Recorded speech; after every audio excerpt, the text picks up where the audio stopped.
Go మహాఆరతి చేయడం.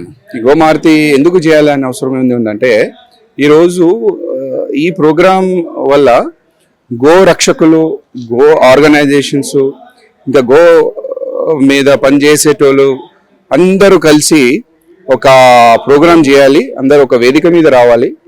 వేదిక మీద వచ్చి గో రక్షణ గురించి మాట్లాడాలి. ఇంకా వేరే ప్రాబ్లమ్స్ గురించి మాట్లాడుకోవాలి. గో గురించి ఈరోజు మన సొసైటీలో జరిగే అత్యాచారాలు, గో అరాచకాలు ఇవన్నీ ఒక డిస్కషన్ కావాలి. అందుకోసమే ఇక్కడ అందరూ వచ్చారు. అదేవిధంగా మీటింగ్ జరిగింది, ప్రోగ్రామ్ జరిగాయి, కల్చరల్ ప్రోగ్రామ్ జరిగాయి. గోమాత మీద కూడా పెద్ద డిస్కషన్స్ కూడా జరిగాయి. చాలామంది కలిశారు. ఇంకా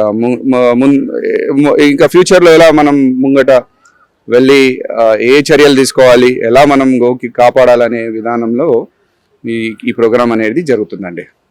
ఏమంటున్నా వాస్తవానికి పల్లెటూరులో మనం చూసుకున్నట్టయితే గోవుకి మనం పూజించుకొని వ్యవసాయ క్షేత్రంలో పొలం పని చేసుకునే వారు కూడా పూజించుకొని పని చేసుకుంటారు. అటువంటి గో హత్యల గురించి మీరు ఏం చెప్తారు? అంటే తినడానికి మాంసంగా వాళ్ళు తీసుకొని తింటున్న వాళ్ళ గురించి ఏం చెప్తారు? ఏంటంటే ఇప్పుడు గో హత్య ఆపడానికి మనం అందరం ముందు హిందూ ఆర్గనైజేషన్స్, హిందువులందరూ కలవాలి. ఫస్ట్ కలిసిన తర్వాతనే మనం ఒక ఐకమత్యంగా పనిచేస్తేనే ఈ గో హత్య ఆపగలుగుతాము. ఇప్పుడు ఏమవుతుందంటే ఒక ఆర్గనైజేషన్ పనిచేస్తుంది, గో హత్య మీద చాలా మంది పనిచేస్తున్నారు, పోలీస్ కేసులు అవుతున్నాయి, వాళ్ళు కోర్టులో వెనకాల తిరుగుతున్నారు. కానీ వాళ్ళకి సపోర్టుగా మనం అందరం మద్దతు ఇస్తే, ఒక ఎంకరేజ్మెంట్ అనే వాళ్ళకు ఉంటే, ఎంకరేజ్మెంట్ అని కాదు, మనం కూడా వాళ్ళ వంతు చేసే పనులు కూడా మనం పాల్గొని మనం కూడా ప్రత్యేకంగా గో రక్షణ కోసం ప్రయత్నాలు చేస్తే, అందరూ కలిసి ఒక విధంగా చేస్తే డెఫినెట్లీ సక్సెస్ఫుల్ అవుతుంది, గో హత్యలు తగ్గిపోతాయని నేను అనుకుంటున్నాను. ఇక్కడ గో సంరక్షణ గురించి కార్యక్రమం అని తెలిసింది. సో మార్నింగ్ ఇక్కడ గో పూజ, గో ఊరేగింది.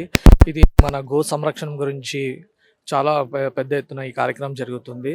ఇది మన హిందూ సాంప్రదాయాన్ని మన రక్షించుకోవడానికి, మన గోవులను మనం సంరక్షించుకోవడానికి ఇది చాలా భారీ ఎత్తున వీళ్ళు నిర్వహిస్తున్నారు. నాకు ఎంతో సంతోషంగా ఉంది ఇక్కడ వచ్చినందుకు. అంటే ఇప్పుడు గో సంరక్షణ, ఇప్పుడు గో వల్ల మనకు ఎన్నో లాభాలు ఉన్నాయండి. ఆ గోని గోమాత అని మన హిందూ సాంప్రదాయంలో పూజించాము. 33 కోట్ల దేవతలు గో రూపంలోనే మనకి ఉన్నాయి. సో మనం ఒక గోని పూజించడం వల్ల మనము ఎంతో అన్ని దేవతలను పూజించిన ఉంటుంది.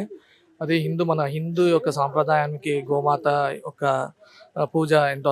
ఈ రోజు ఏంటంటే ఈ గోమాతని సంరక్షణ లేకుండా పోతుంది. సో గోవధ చాలా విపరీతంగా పెరిగిపోయింది. దాని నుంచి సంరక్షించుకోవడానికి, మన హిందూ సాంప్రదాయాన్ని కూడా కాపాడుకోవడానికి, ఈ గోవులను మనం సంరక్షించుకోవడానికి ఈ కార్యక్రమాలు, ఇట్లాంటి కార్యక్రమాలు ఎన్నో జరగాలి. ప్రతి ఒక్క జిల్లాలో కానీ గ్రామంలో కానీ మన గో రక్షణ మనం సంరక్షించుకోవాలి. దానికి గోమాత కోసము తెలుసుకుందాము. అయితే ఆ గోమాత చాలా దేవత లాంటిది, ఎందుకంటే దేవుళ్ళలాగా పూజించాలి. ఆ గోమాత వల్ల మనకి చాలా ఉపయోగాలు ఉన్నాయి. ఒక రైతు నిలబడుతున్నాడు అంటే గోమాత ద్వారానే రైతు కూడా నిలబడతారు. ఆ గోమాత మనకి ఎన్నో రకాలుగా మనకి జీవనిస్తుంది. మనకి ఆ గోమాత వల్ల చాలా లాభాలు ఉన్నాయి.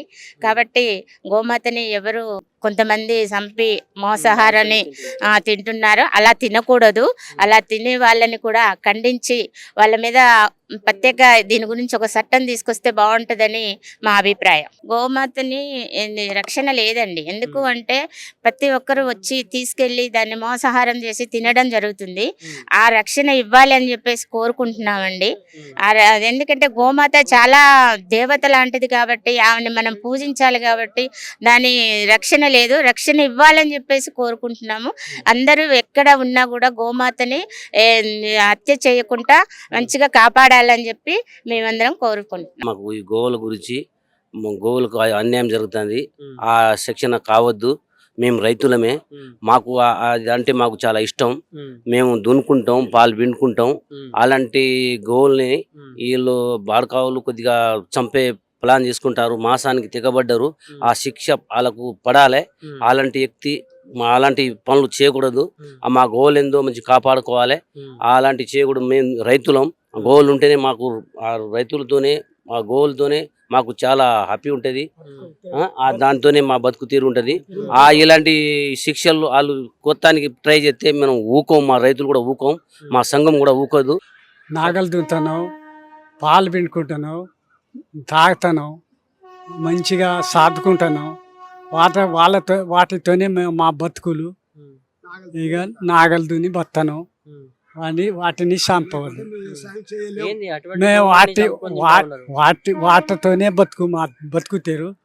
వాటిని చంపవద్దని బంద్ చేయాలి అని వచ్చినాం.